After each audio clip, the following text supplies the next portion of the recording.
Mi nombre es Alexandra Uribe Sánchez, voy a trabajar con ustedes el módulo de Gobernanza y Gestión del Patrimonio Cultural Inmaterial. En ese módulo vamos a trabajar inicialmente qué es la gestión cultural. Vamos a trabajar también el Sistema Nacional de Cultura y el Sistema Nacional de Patrimonio Cultural y las competencias territoriales. Vamos a trabajar los actores de esos sistemas y finalmente el tema de fuentes de financiación. Hay tres temas que son transversales, que son el tema de gobernanza, el tema de intersectorialidad y el de trabajo en red.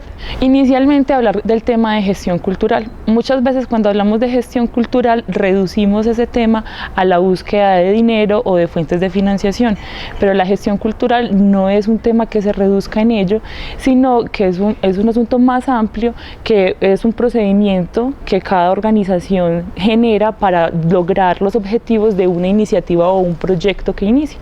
Es una idea o una iniciativa, llevarla a ese cumplimiento y a buscar también una transformación dentro de los intereses que hay en ese momento.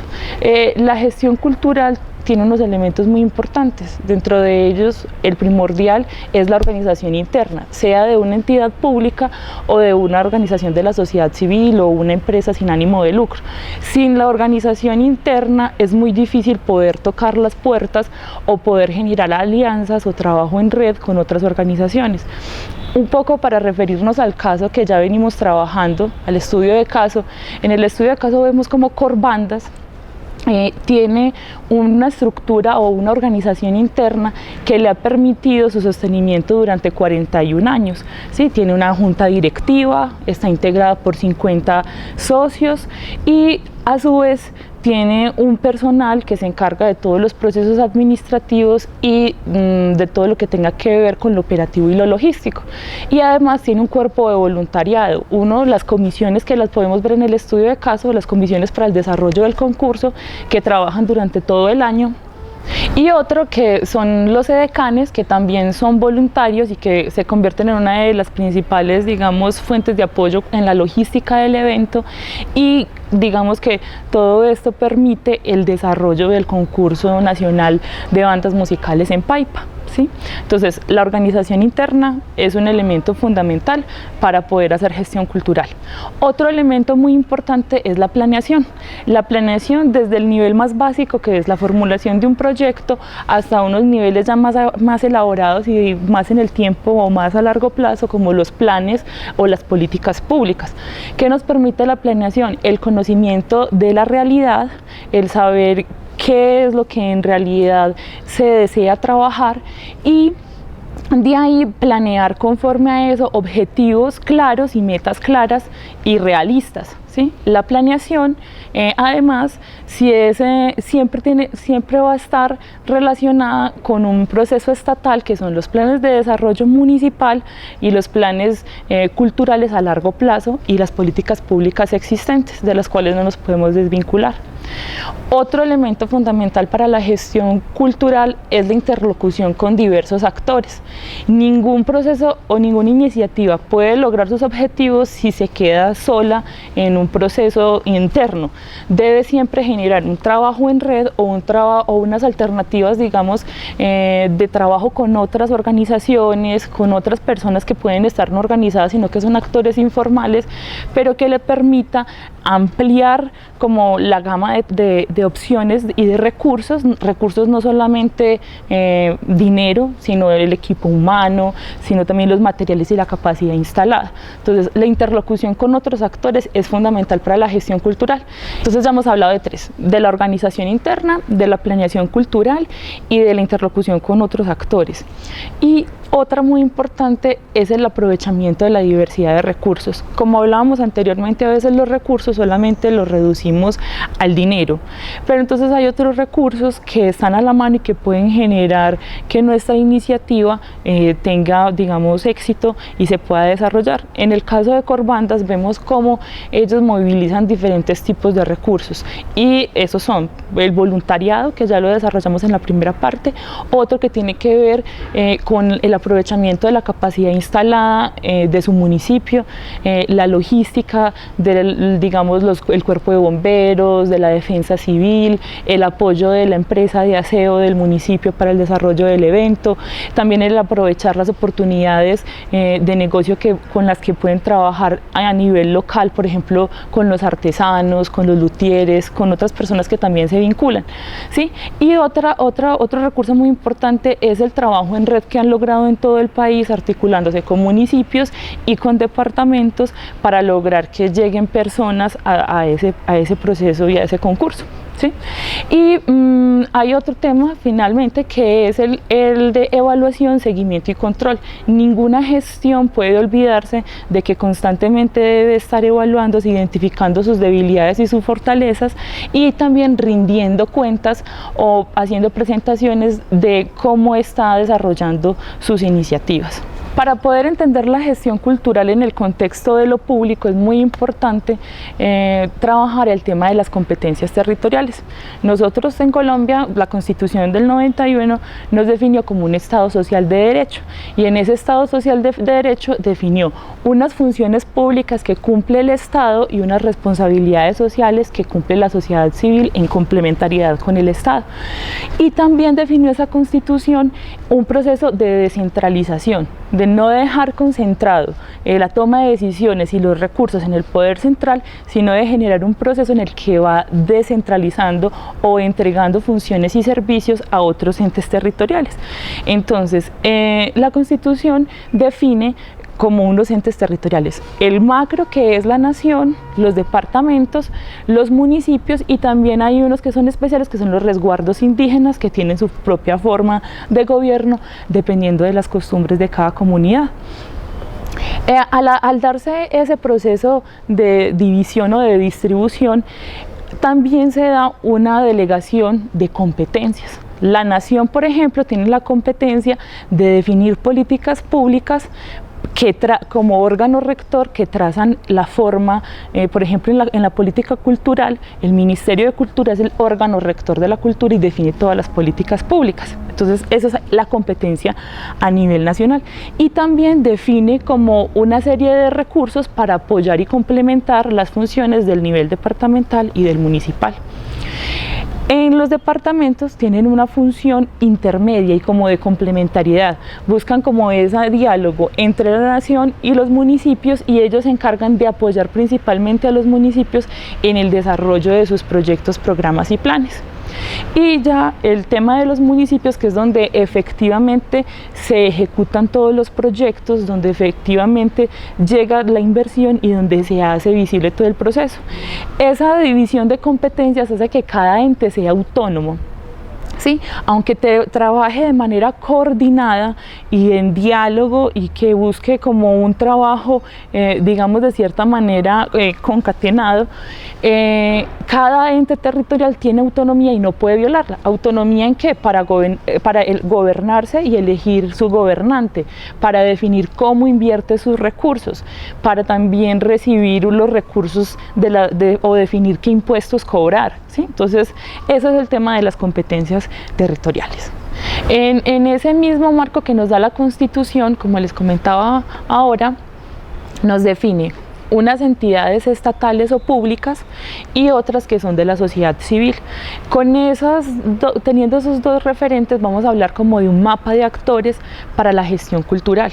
En ese mapa de actores nosotros podemos encontrar, entonces, desde el Estado o lo público, diferentes actores. Están el Ministerio de Cultura, en las gobernaciones y en las alcaldías, las direcciones o las secretarías o las unidades de cultura, y también podemos encontrar entes descentralizados que básicamente son institutos de cultura u otro tipo de ente descentralizado que se conforme según la realidad de cada territorio, que tiene una autonomía pero que depende también, digamos, de las orientaciones del plan de desarrollo de cada ente territorial.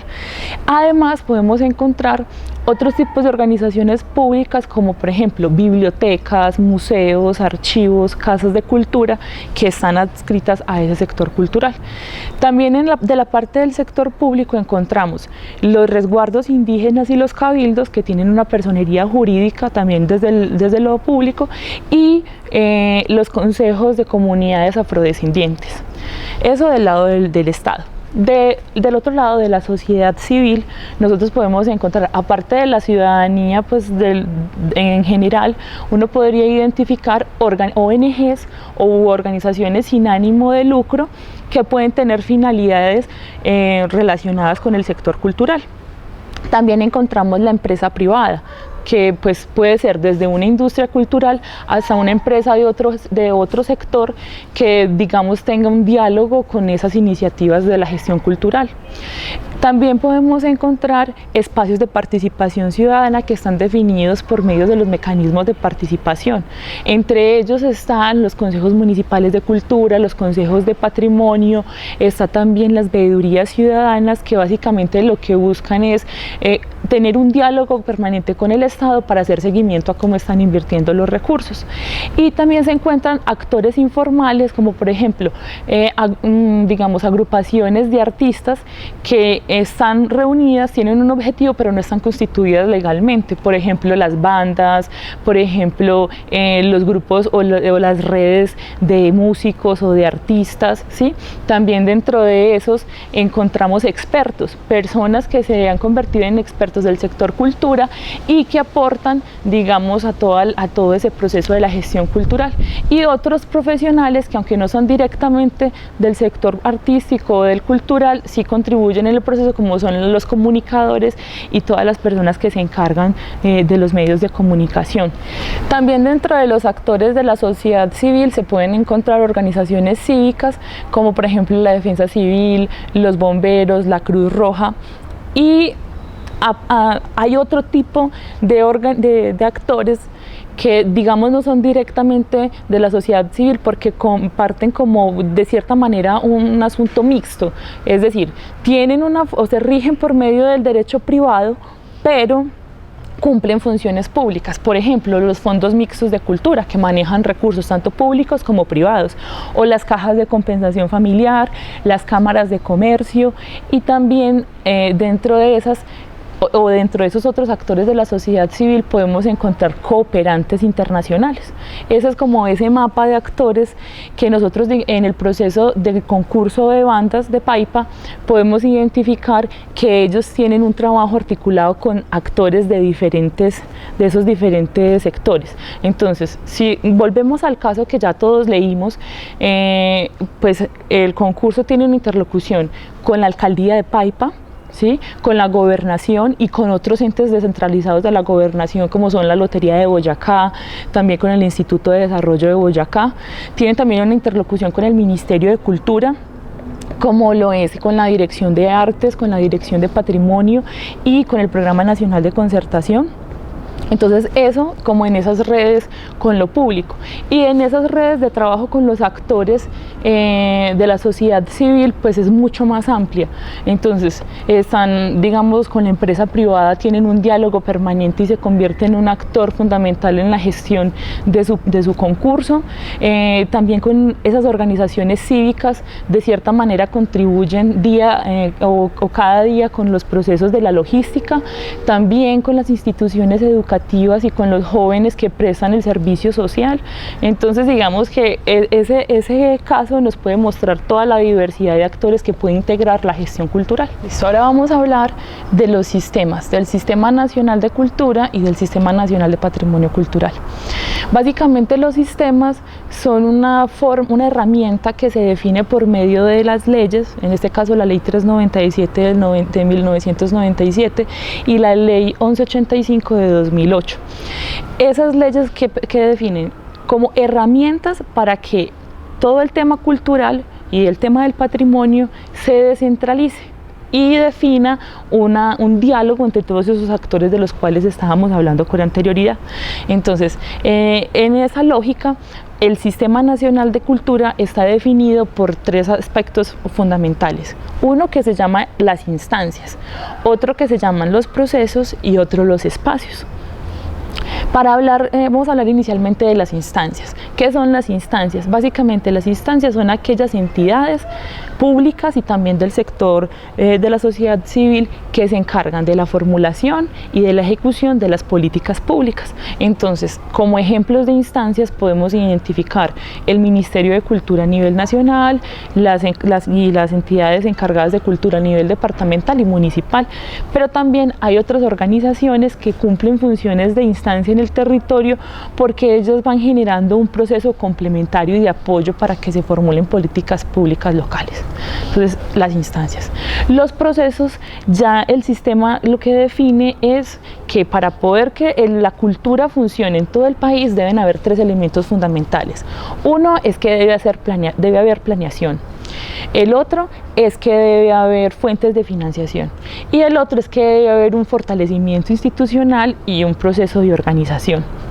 Entonces, en la planeación define mecanismos como los planes o los componentes de cultura de los planes de desarrollo territoriales, también define los planes de desarrollo cultural a largo plazo o algunas veces llamados planes decenales de cultura o planes sectoriales de cultura, ¿sí? Y también define planes de acción. Dentro del tema de financiación, ahora lo vamos a trabajar más adelante, pero define una serie de fuentes de financiación dentro del sector público que garanticen una destinación de recursos para poder ejecutar todo eso que se planea dentro de la política pública. Y dentro del fortalecimiento institucional, pues lo que se busca es que cada instancia o cada entidad que se encargue de la cultura en el nivel público o en el sector social, pues esté organizada internamente y tenga unos procesos y una definición de tareas para poder funcionar, ¿sí? Entonces, eso es como tal el Sistema Nacional de Cultura. De ahí surge o se articula el Sistema Nacional de Patrimonio Cultural. El Sistema Nacional de Patrimonio Cultural surge de manera posterior en el 2008 con la Ley 1185 y básicamente lo que busca es como articular también una diversidad de actores, de procesos y de espacios para salvaguardar, conservar, proteger el patrimonio cultural de la nación. Entonces, básicamente lo que también define ese sistema en articulación con el sistema de cultura son unos mecanismos para poder financiar el patrimonio, ¿sí? Para poder planearlo y para poder definir quiénes son los responsables, tanto en lo público como en lo privado, de lograr esa preservación, esa salvaguardia del patrimonio. Como les había dicho desde la presentación del módulo, hay 3 temas que son transversales al proceso de gestión cultural y que de cierta manera generan tensiones porque en ocasiones se logran y en otras no. Por ejemplo, empecemos con el tema de gobernanza. La gobernanza como tal lo que busca es el diálogo entre el Estado y la sociedad civil para desarrollar las políticas y los planes y los programas que se definen. Es decir, que no solamente se planee y se ejecuten los procesos desde las administraciones locales o las departamentales y la nación, sino que tengan en cuenta a la sociedad civil en el proceso como de una manera participativa. Así se puede desde los procesos de formulación hasta los procesos de evaluación y seguimiento. Sin embargo, el tema de la gobernanza de nuestro país es un tema que a veces se presenta como de manera muy ideal porque hay una serie de asuntos como la corrupción que han limitado esos procesos de diálogo entre ambos sectores. Un poco el caso del concurso de bandas, o leyendo ese caso nos damos cuenta de cómo Corbandas, que es la entidad que viene liderando el concurso, viene como en una lógica de buscar tocar las puertas de la alcaldía, de las diferentes alcaldías de turno, de las gobernaciones, pero muchas veces se ven limitados por la voluntad política del gobernante de turno. Ellos planteaban en el caso que una de las principales dificultades que habían tenido en la gestión era eso, cómo poder incluir el concurso y todos los procesos del concurso en unas políticas públicas que le permitieran ser sostenible en el tiempo, no solamente desde el voluntariado y la diversidad de alternativas que ellos han generado, sino también desde lo público. Entonces, de cierta manera, el mensaje que nos dan en el caso es como se ha logrado, se ha avanzado, pero todavía falta mucho trabajo. Ellos siempre tienen que hacer lobby con cada administración nueva que llegue, ¿sí? Ellos siempre tienen que, digamos, en algunos casos mantenido la financiación de la gobernación o de la alcaldía de turno, porque digamos no están convencidos de ese proceso, aunque actualmente han ganado un posicionamiento pues a través del PES y a través de ser incluidos en la lista representativa, y también pues porque están posicionados a nivel nacional como un concurso. Sin embargo, pues se mantienen como en esa lógica de tensión. El otro tema es el tema de la intersectorialidad, ¿sí? El cómo poder no solamente trabajar desde el patrimonio cultural o desde el sector cultura, sino en diálogo con otros sectores como la salud, la educación, pues el deporte, cómo poder generar un trabajo de desarrollo, digamos, general o transversal. Pero también ellos dicen, han tocado una serie de puertas y han logrado ciertos avances en el trabajo intersectorial. Sin embargo, hay muchas limitaciones porque hay ciertos sectores que están muy delimitados y muy especificados por la ley en qué pueden invertir y en qué no. Entonces la intersectorialidad también es una de esas dinámicas que está ahí en tensión. Y el otro es el trabajo en red. El trabajo en red se puede identificar como esa posibilidad de las relaciones entre diferentes actores para poder lograr ese concurso. Digamos que ese es el tema que puede estar más fortalecido en el momento en este caso, pero también en ocasiones no es tan fácil lograr el trabajo en red porque no siempre hay unos intereses compartidos entre las diferentes personas, y también porque es un concurso que de cierta manera se ha convertido en un nivel muy competitivo que ha dificultado también esos procesos. Finalmente vamos a hablar de las fuentes de financiación. Las fuentes de financiación del sector cultural son diversas. Les voy a presentar principalmente las fuentes del sector público, aunque también hay otras fuentes, pero digamos que no las vamos a trabajar tan profundamente. El tema de las fuentes pueden ser regionales, es decir, que están en los municipios o en los departamentos, y también nacionales, que son de órganos ya a nivel nacional, como por ejemplo el Ministerio de Cultura. En el tema de las fuentes regionales hay unas que son el Sistema General de Participaciones. Básicamente el Sistema General de Participaciones es una transferencia que desde el nivel nacional se hace a municipios y departamentos para que financien el sector cultura, y tienen destinación específica para el sector cultura.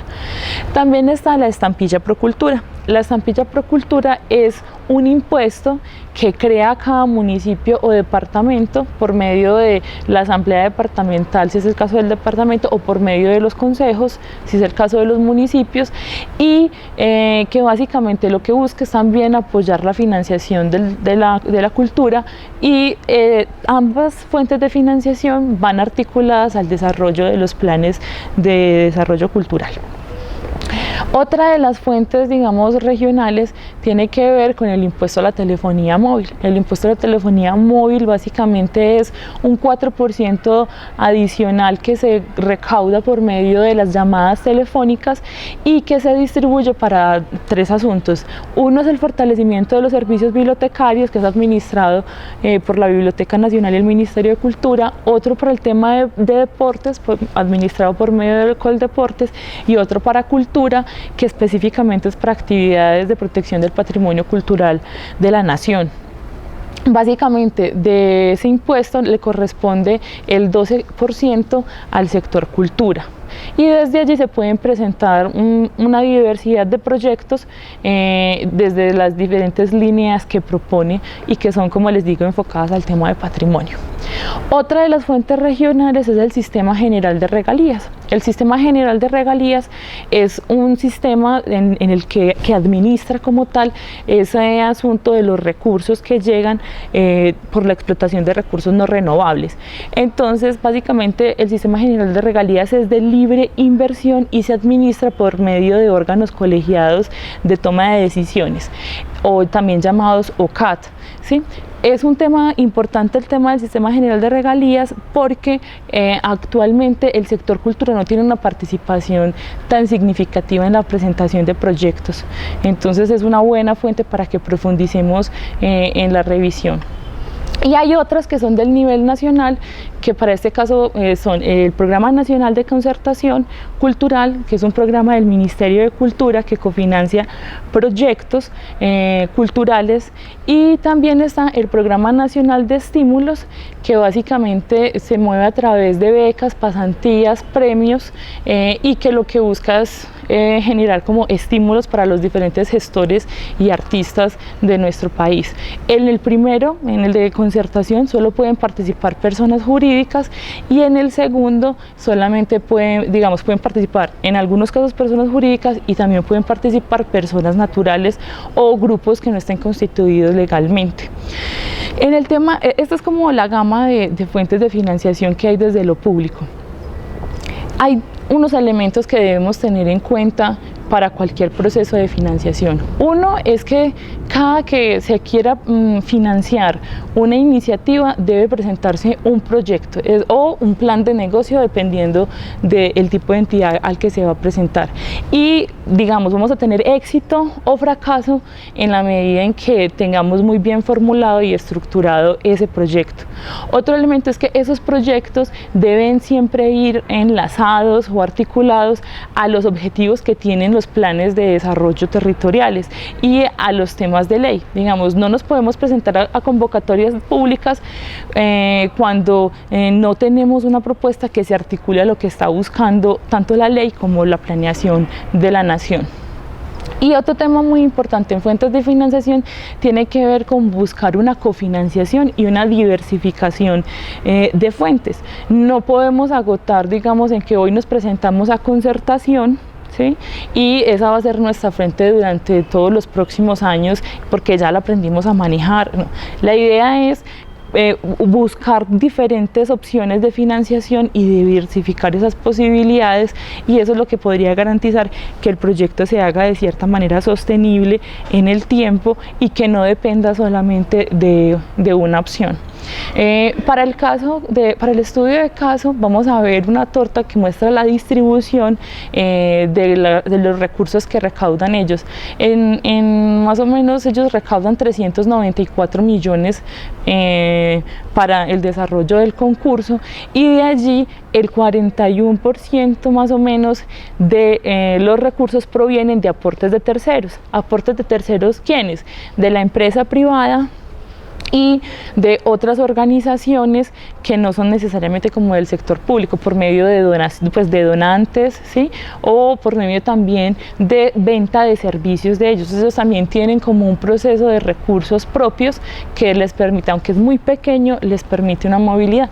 Y el resto de los recursos proviene del sector público, porque han logrado alianzas con la alcaldía, con el departamento y con el Ministerio de Cultura. Entonces ahí podemos ver un ejemplo como de la diversificación de las fuentes de financiación y de los procesos de cofinanciación.